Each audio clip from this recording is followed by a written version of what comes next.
Hello guys, இன்றைக்கி நெத்திலி மீன் குழம்பு தான் செய்ய போகிறோம். நெத்திலி வாங்கி நல்லா வாஷ் பண்ணி எடுத்துக்கோங்க. தேவையான அளவு புளி ஊற வச்சுப்போம். தேங்காய், பூண்டு, இஞ்சி இது தேவையான அளவு எடுத்துப்போம். 5 பழுத்த தக்காளி பெரிய சைஸில் எடுத்துப்போம். 2 பெரிய வெங்காயம் நீட்டு வாக்கில் கட் பண்ணது. தேங்காய், இஞ்சி, பூண்டு இதெல்லாம் சேர்த்து நல்லா அரைச்சி எடுத்துப்போம். அதுக்கப்புறம் கட் பண்ணி வச்சுருந்த 5 பழுத்த தக்காளி ஆட் பண்ணிப்போம். ஆட் பண்ணி அதையும் நல்லா பேஸ்ட்டு போல் அரைச்சிப்போம். கொஞ்சம் வாட்டர் மிக்ஸ் பண்ணி அதை நல்லா அரைச்சி எடுத்துப்போம்.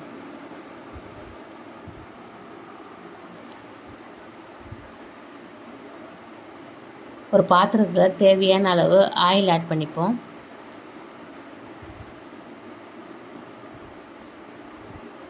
ஆயில் ஹீட் ஆனதும் கொஞ்சம் கடுகு ஆட் பண்ணிப்போம். கடுகு பொரிஞ்சு வந்ததும் கொஞ்சம் சீரகம், கொஞ்சம் வெந்தயம் இதை ஆட் பண்ணிப்போம்.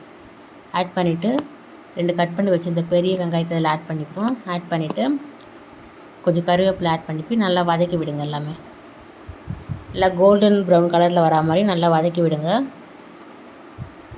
ஒரு 5 to 10 மினிட்ஸ் வதங்கினா போதும். நெக்ஸ்ட்டு ஒரு 4 டேபிள் ஸ்பூன் மிளகாத்தூள் இதில் ஆட் பண்ணிப்போம். ஆயிலே ஆட் பண்ணி ஒரு 1 மினிட்குள்ளே இதெல்லாம் கலந்து விடுங்க. அப்போ தான் நம்ம மீன் குழம்புக்கு ரெட்டிஷாக கலர் வரும். டேஸ்ட்டும் நல்லாயிருக்கும். நல்லா வதக்கி விட்டாச்சு.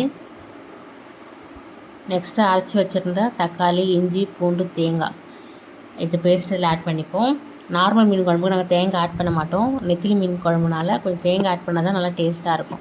அதனால் தேங்காய், இஞ்சி, பூண்டு, தக்காளி அரைச்சி வச்சு இதில் ஆட் பண்ணி நல்லா ஒரு 5 மினிட்ஸு கலரி விடுங்க. நெக்ஸ்ட்டு புளி கரைசல் இதில் ஆட் பண்ணிப்போம்.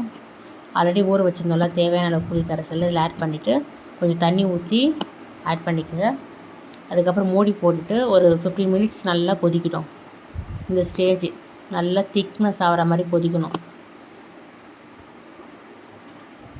நல்லா இந்த திக்னஸ் வந்துச்சு பாருங்கள். நெக்ஸ்ட்டு வாஷ் பண்ணி வச்சுருந்த நெத்திலி மீன் இதில் ஆட் பண்ணிப்போம்.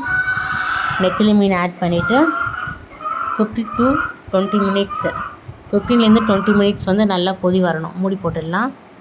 மூடி போட்டு நல்லா கொதி வருது பாருங்கள். கொத்தமல்லி இதில் ஆட் பண்ணிக்கோங்க. பாருங்கள், நெத்திலி மீன் குழம்பு ரெடி ஆகிடுச்சு. ஸ்டவ் ஆஃப் பண்ணிப்போம். நெத்திலி மீன் குழம்பு இல்லை கருவாட்டு குழம்பு இல்லை நார்மல் மீன் குழம்பு எல்லாத்துக்கும் நம்ம சைட் டிஷ் பார்த்திங்கன்னா முட்டை தான், அவிச்ச முட்டை தான் நம்ம யூஸ் பண்ணுவோம். அதான் கொஞ்சம் டேஸ்ட்டாக இருக்கும் சாப்பிட்றதுக்கு. ஒயிட் ரைஸ், அவிச்ச முட்டை, நெத்திலி மீன் குழம்பு இதுதான் ரெடி பண்ணி வச்சுருக்கோம். நீங்களும் நெத்திலி மீன் குழம்பு செஞ்சு பார்த்துட்டு எப்படி இருக்குதுன்னு சொல்லிட்டு மறக்காத கமெண்ட் பண்ணுங்கள்.